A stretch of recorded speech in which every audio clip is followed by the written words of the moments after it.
जब भी मन उदास हो तो ये कहानी सुनिए। ये कहानी उन लोगों के लिए है जो अपने जीवन से संतुष्ट नहीं हैं और दूसरों को अपने से ज़्यादा खुशनसीब समझते हैं। इस कहानी को पूरी तरह से समझने के लिए वीडियो को अंत तक अवश्य देखें। एक समय की बात है, एक कौवा अपने जोड़े के साथ आनंद से अपना जीवन बिता रहा था।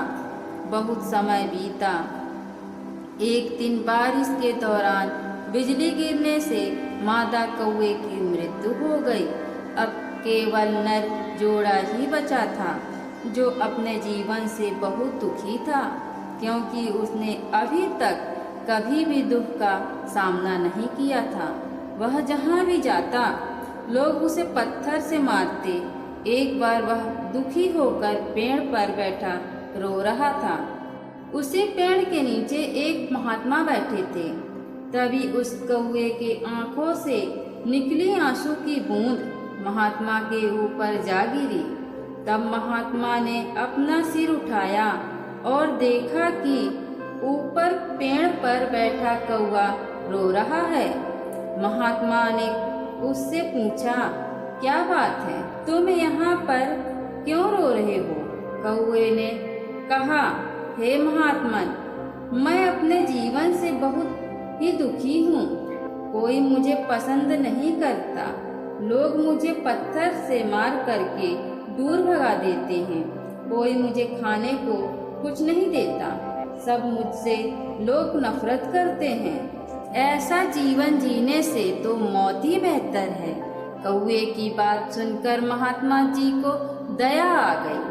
उन्होंने कौवे से कहा, हे कौवा, हमें चाहे जितनी परेशानी आए नहीं घबराना चाहिए, अपितु उस संकट से कैसे छुटकारा मिले उस पर विचार करना चाहिए। लेकिन कौवा महात्मा की बात को नहीं समझा और रोता रहा। तब महात्मा ने कहा, परेशान मत हो, बताओ तुम्हारी क्या सहायता करूं? तुम क्या चाहते हो? मैं अपनी तंत्र विद्या से तुम्हें वह बना सकता हूँ जो तुम चाहो। तब कौवा खुश हो गया और बोला, हे महात्मन, यदि आप मुझ पर उपकार ही करना चाहते हैं तो कृपया मुझे एक सुंदर हंस बना दो। तब महात्मा ने कहा, ठीक है, मैं तुम्हें हंस बना दूंगा, लेकिन पहले हंस के पास जाओ और उससे पूछो कि वह अपने जीवन से खुश है या नहीं। तुम जाओ और पता करो, मैं यहाँ तुम्हारा इंतजार करूँगा। तब कौवा खुश होकर हंस से मिलने के लिए उड़ान भरता है। कौवे ने एक हंस को तालाब में तैरते देखा। वह हंस के पास गया और कहा कि तुम कितने सुंदर हो, तुम दूध के समान सफेद हो। सब लोग तुम्हें बड़े प्यार से देखते हैं। तुमको तो दुनिया का सबसे खुश पक्षी होना चाहिए। हंस ने उदास मन से कौवे से कहा, नहीं मेरे दोस्त, मैं खुश नहीं हूँ। दुनिया में बहुत सारे खूबसूरत रंग हैं, लेकिन मेरे पास कोई रंग नहीं है। सफेद रंग क्या कोई रंग है? इसी रंग की वजह से मैं शिकारी के निगाह में जल्दी आता हूँ, इसलिए मैं काफी डरा हूँ। मुझे लगता है कि तोता दुनिया का सबसे खुश पक्षी है, क्योंकि वह इतने अलग अलग सुंदर रंगों से बना हुआ है। यह सुनकर कौवा उड़ गया और तोते के पास पहुँच गया। उसने तोते से कहा, हे तोते, तुम कितने रंगीन और सुंदर हो। तुमको तो दुनिया का सबसे सुखी पक्षी होना चाहिए। तब तोते ने उदास स्वर से कौवे से कहा, नहीं मेरे दोस्त, मैं खुश नहीं हूँ। अक्सर तुमने लोगों को पिंजड़े में पकड़कर रखते हुए देखा होगा। मुझे भी हमेशा डर रहता है कि कहीं कोई मुझे पकड़कर पिंजड़े में बंद न कर दे। मुझे लगता है कि मोर इस दुनिया का सबसे खुश पक्षी है, क्योंकि वह रंग बिरंगा एवं आकर्षक है। यह सुनकर कौवा मोर की तलाश में उड़ गया। कुछ देर तक खोजने के बाद आखिरकार उसे एक मोर मिला जो एक चिड़ियाघर के पिंजड़े में कैद था। उसने देखा कि बहुत सारे लोग देखने के लिए इकट्ठा हुए हैं। लोगों के जाने के बाद कौवा मोर के पास पहुंचा और बोला, प्रिय मोर, तुम बहुत सुंदर हो। हर दिन हजारों लोग तुम्हें देखने आते हैं और जब लोग मुझे देखते हैं तो तुरंत मुझे दूर भगा देते हैं। मुझे लगता है कि तुम्हें इस संसार का सबसे खुश नसीब पक्षी होना चाहिए। मोर ने उदास स्वर से उत्तर दिया।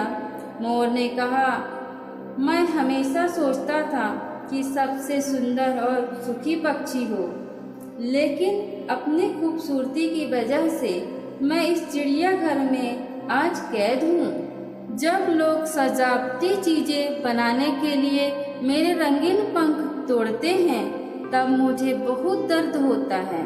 मोर ने एक गहरी सांस भरी और कहा, मैं खुश नहीं हूँ। मेरे दोस्त मोर की यह बात सुनकर कौवा हैरान रह गया। कौवे ने मोर से पूछा, अगर तुम खुश नहीं हो तो तुम्हें क्या लगता है कि दुनिया का सबसे खुश पक्षी कौन है? मोर ने कहा कि मैंने बहुत ध्यान से इस चिड़ियाघर की जांच की है और मुझे यह एहसास हुआ है कि तुम कौवा भाई अकेले ऐसे पक्षी हो जिसको पिंजड़े में नहीं रखा जाता। लोग तुम्हें पकड़ने और पिंजड़े में फंसाने की कोशिश भी नहीं करते। मैं पिछले कुछ दिनों से यही सोच रहा हूँ कि अगर मैं एक कौवा होता तो मैं खुशी खुशी हर जगह घूम सकता और मैं आज़ाद हो जाता। यह सुनकर कौवा वहाँ से उड़ गया और आज पहली बार यह कौवा होने पर खुशी महसूस कर रहा था। तब कौवा महात्मा के पास वापस आया और बोला कि हे महात्मन, मुझे और कुछ नहीं बनना है। जो हूँ, जैसा हूँ वैसे ही ठीक हूँ। यह बोलकर कौवा खुशी खुशी उड़ गया। अगर आप हमारे जीवन को देखें तो पाएंगे कि यह हमारी भी समस्या है। हम दूसरों के साथ अनावश्यक तुलना करके दुखी हो जाते हैं और फिर खुद को कोसने लगते हैं। हम यह नहीं देखते कि हमारे पास क्या है और यह सब बातें हमें दुख की ओर ले जाती है। जो आपके पास नहीं है उसे देखने की बजाय जो आपके पास है उसमें खुश रहना सीखना चाहिए। अगर आप अपनी तुलना दूसरों से करते रहेंगे तो आप कभी भी खुश नहीं रह पाएंगे। एक व्यक्ति यही उसके पास जो है उसी में संतुष्ट है तो वह दुनिया का सबसे खुश और सुखी व्यक्ति है। आप सब हमेशा खुश रहें और मुस्कुराते रहें। आपका दिन शुभ हो। धन्यवाद।